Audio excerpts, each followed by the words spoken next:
दोस्तों हाजिर है आज फिर एक नई रियल ब्लडी क्राइम स्टोरी के साथ। उत्तर प्रदेश के फतेहपुर शहर का एक मोहल्ला है मिश्रामू। इसी मोहल्ले में राजेश साहू अपने परिवार के साथ रहता था। उसके परिवार में पत्नी के अलावा 2 बेटे और एक बेटी सुलेखा थी। राजेश घी का कारोबार करता था। वह फतेहपुर शहर के आसपास के गांव-गांव जाकर लोगों के यहां से घी खरीदता और फतेहपुर शहर में बेचता। इससे उसे जो फायदा होता उसी से उसके परिवार की गुजर बसर होती थी। राजेश साहू की बेटी सुलेखा सुंदर होने के साथ साथ थोड़ी चंचल भी थी, इसलिए सयानी होने पर मोहल्ले के कई युवक उस पर डोरे डालने की कोशिश करने लगे। यह भनक राजेश को लगी तो उसे चिंता होने लगी। तब उसने बेटी के लिए वर की तलाश शुरू कर दी। थोड़ी भाग दौड़ के बाद उसे सदर कोतवाली के मोहल्ला बक्सपुर राधानगर में एक लड़का मिल गया।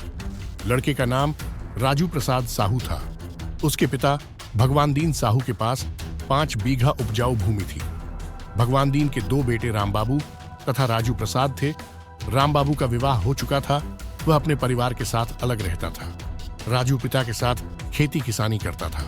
बातचीत शुरू हुई तो राजू और सुलेखा का रिश्ता पक्का हो गया। फिर जल्द ही दोनों की शादी हो गई। राजू सुंदर पत्नी पाकर खुश था, जबकि सुलेखा अपने सांवले दुबले पतले पति से खुश नहीं थी। शादी से पहले उसके मन में पति की जो छवि थी, राजू उसमें कहीं भी फिट नहीं बैठता था। लेकिन अब विवाह हो गया था, इसलिए मजबूरी में उसके साथ तो रहना ही था। शादी के 3 साल बाद सुलेखा एक बेटी अर्पिता की मां बन गई थी। अर्पिता के जन्म के बाद राजू ने पत्नी की भावनाओं की उपेक्षा करनी शुरू कर दी, जबकि बेटी जनने के बाद सुलेखा का रूप और निखर आया था और वह हर रात पति का साथ चाहती थी। राजू थकाहारा शाम को लौटता और खाना खाकर सो जाता। सुलेखा कभी पहल करती तो राजू झल्ला उठता, आज बहुत थक गया हूं, अभी सोने दो। पति की बात सुनकर सुलेखा मायूस हो जाती।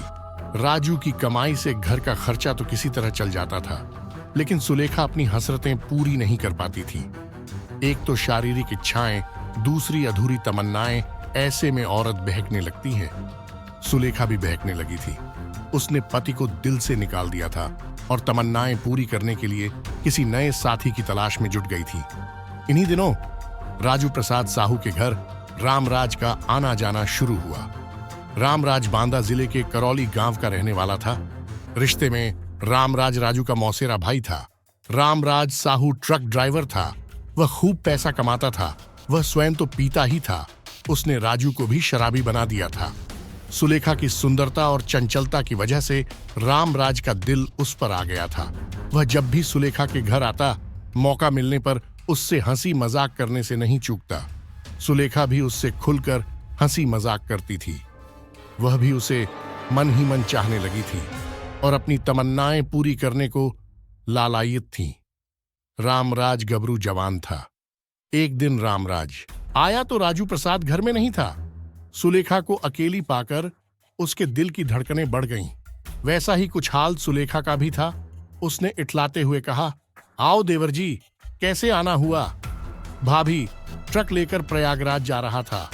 फतेहपुर के ढाबे पर रुका तो अचानक तुम्हारी याद आई तो मन मचल उठा। मैंने पहले तो मन को मनाने की कोशिश की। जब मन नहीं माना तो यह सोच कर चला आया कि चलकर प्यारी भाभी के दीदार कर लूं। कभी कभी सोचता हूं कि इतनी सुंदर भाभी काले कलूटे राजू भैया के पल्ले कैसे पड़ गई। अपना अपना नसीब है देवर जी, मेरी तकदीर में यही लिखा था। सुलेखा ने लंबी सांस लेकर कहा। सुलेखा के इस जवाब से रामराज को लगा कि उसका तीर सही निशाने पर लगा है। वह उसके एकदम करीब आकर बोला, नसीब अपने हाथ में होता है भाभी। मैं आपसे प्यार करता हूं। मैं कोई पराया तो हूं नहीं। वैसे भी मैं न जाने कब से तुम्हारी खूबसूरती का दीवाना हूं। देवर जी, ये दीवानापन छोड़ो और अब चुपचाप चले जाओ। कहीं वह आ गए तो पता नहीं क्या सोचेंगे। सुलेखा ने उसकी आंखों में झांकते हुए कहा। रामराज ने उसे बाहों में भरकर कहा, भाभी, मैं चला तो जाऊंगा, पर खाली हाथ नहीं जाऊंगा। आज तो तुम्हारा प्यार लेकर ही जाऊंगा। सुलेखा को बाहों में भरते ही उसने उसके साथ छेड़छाड़ शुरू कर दी थी। सुलेखा ने उसकी इस हरकत का कोई विरोध नहीं किया। इसकी वजह यह थी कि वह भी यही चाहती थी। उसने मुस्कुराते हुए कहा, भूखे भेड़िए की तरह क्यों टूट पड़ रहे हो? थोड़ा सब्र से काम लो, दरवाजा खुला है। वैसे भी तुम जो कर रहे हो वह ठीक नहीं है। रामराज समझ गया कि सुलेखा को कोई आपत्ति नहीं है। इसका उसने पूरा फायदा उठाया और अपने तथा सुलेखा के बीच की दूरियां मिटा दी। इस तरह सुलेखा के कदम एक बार बहके तो बहकते ही चले गए। मौका मिलते ही रामराज सुलेखा के घर आ जाता।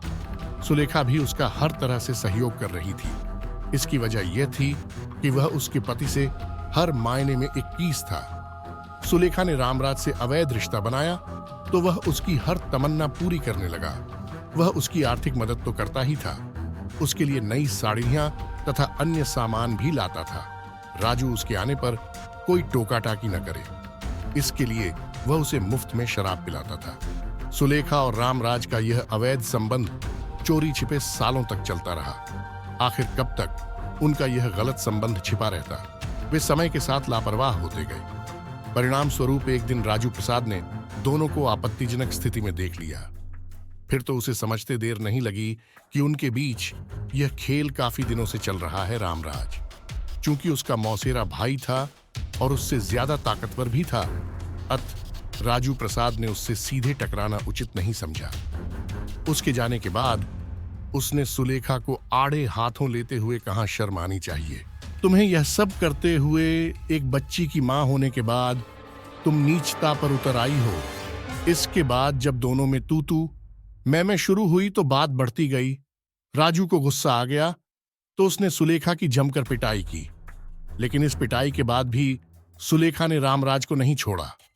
वह रामराज की इतनी दीवानी हो चुकी थी कि जब उसे घर में उससे मिलने का मौका नहीं मिलता तो वह किसी न किसी बहाने बाहर जाकर उससे मिलन कर लेती। जब इसका पता राजू प्रसाद को चलता तो वह शराब पीकर सुलेखा और रामराज को खूब गालियां बकता। 25 मार्च 2021 की रात राजू प्रसाद ने एक बार फिर सुलेखा और रामराज को आपत्तिजनक स्थिति में देख लिया। रामराज तो भाग गया, लेकिन सुलेखा कहां जाती। राजू ने सुलेखा को बेतहाशा पीटा और जमकर गालियां सुनाई। होली के एक दिन पहले यानी 27 मार्च को भी राजू ने सुलेखा को बहुत पीटा। पीटने के बाद वह घर के बाहर शराब पीने चला गया। उसके जाने के बाद सुलेखा ने अपने प्रेमी रामराज से मोबाइल फोन पर बात की और उसे दुम दबाकर भाग जाने का उल्लाहना दिया।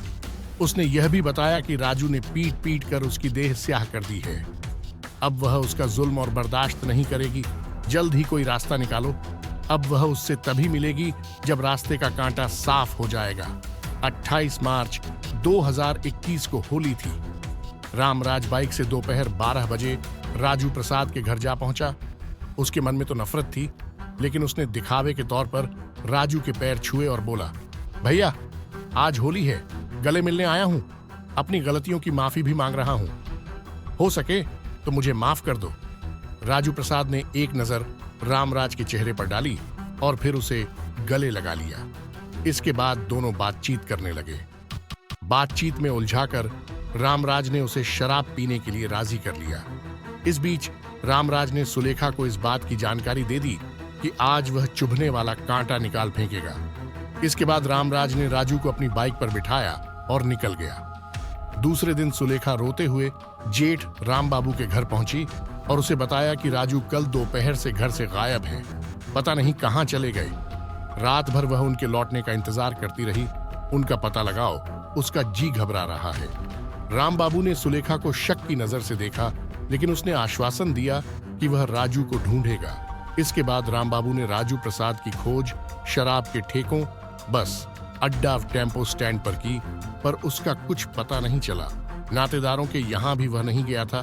30 मार्च की सुबह 10 बजे रामबाबू को पता चला कि थरियांव थाने के हंसवा गांव के पास स्थित पीएनसी प्लांट के पीछे झाड़ियों में किसी युवक की लाश पड़ी है। यह पता चलते ही रामबाबू वहां पहुंचा। उसने लाश देखी तो वह फपक पड़ा। उस समय मौके पर थरियांव थाना प्रभारी Nandlal, SP Satpal, additional SP Rajesh Kumar तथा डीएसपी अनिल कुमार मौजूद थे। पुलिस अधिकारी घटनास्थल का बारीकी से निरीक्षण कर रहे थे। रामबाबू ने सुबकते हुए बताया कि लाश उसके छोटे भाई राजू प्रसाद साहू की है। वह होली वाले दिन से गायब था। शव की शिनाख्त होने के बाद पुलिस ने शव को पोस्टमार्टम हेतु फतेहपुर भिजवा दिया। इसके बाद एसपी सतपाल ने हत्या का पर्दाफाश करने तथा कातिलों को पकड़ने की जिम्मेदारी एएसपी राजेश कुमार को सौंपी। उन्होंने तब पुलिस टीम का गठन किया। इस टीम में इंस्पेक्टर नंदलाल, एसआई उपदेश कुमार, ललित कुमार, महिला सिपाही प्रियंका, सरोज तथा सर्विलांस प्रभारी सुनील कुमार को शामिल किया गया। पुलिस टीम ने मृतक के भाई राम बाबू से पूछताछ की तो उसने बताया कि उसके भाई राजू प्रसाद की हत्या उसके मौसेरे भाई रामराज ने की है। वह बांदा जनपद के मरका थाने के करौली गांव का रहने वाला है। हत्या में मृतक भाई की पत्नी सुलेखा का भी हाथ है। रामराज और सुलेखा के बीच नाजायज रिश्ता बन गया था। इस रिश्ते का विरोध राजू करता था। ये जानकारी मिलते ही पुलिस टीम ने रामराज के मोबाइल फोन को सर्विलांस पर लगा दिया, जिससे उसकी लोकेशन मलाका कस्बे की मिली। जांच से पता चला कि मलाका में रामराज का दोस्त नीरज पासवान रहता है। लोकेशन मिलते ही पुलिस टीम ने 2 अप्रैल 2021 की सुबह करीब 5 बजे नीरज पासवान के घर छापा मारा और रामराज तथा नीरज को गिरफ्तार कर लिया। इसके बाद टीम ने सुबह 10 बजे सुलेखा को भी उसके घर से गिरफ्तार कर लिया। तीनों को थाना थरियाम लाया गया। पूछताछ में तीनों ने राजू की हत्या का जुर्म कबूल किया। यही नहीं, रामराज ने हत्या में प्रयुक्त मोटरसाइकिल तथा खून सना पत्थर भी बरामद करा दिया। रामराज ने पुलिस को बताया कि उसके और सुलेखा के बीच नाजायज रिश्ता था, जिसका विरोध राजू प्रसाद करता था और सुलेखा को मारता पीटता था। होली के एक दिन पहले भी राजू प्रसाद ने सुलेखा को जमकर पीटा था, जिसकी शिकायत उसने मोबाइल फोन पर की थी और बाधक बन रहे पति को मिटाने की बात कही थी। इसी के बाद उसने राजू प्रसाद की हत्या की योजना बनाई और अपनी योजना में दोस्त नीरज पासवान को भी शामिल कर लिया। नीरज फतेहपुर जनपद के गाजीपुर थाने के मलाका का रहने वाला था। योजना के तहत वह होली वाले दिन बाइक से राजू प्रसाद के घर पहुंचा और उसे शराब पिलाने का लालच देकर अपने दोस्त नीरज पासवान के घर मलाका लाया। यहां पर उन्होंने शराब पी और खाना खाया। मलाका में शराब पीने के बाद वह नीरज और राजू प्रसाद मोटरसाइकिल से घूमने निकले।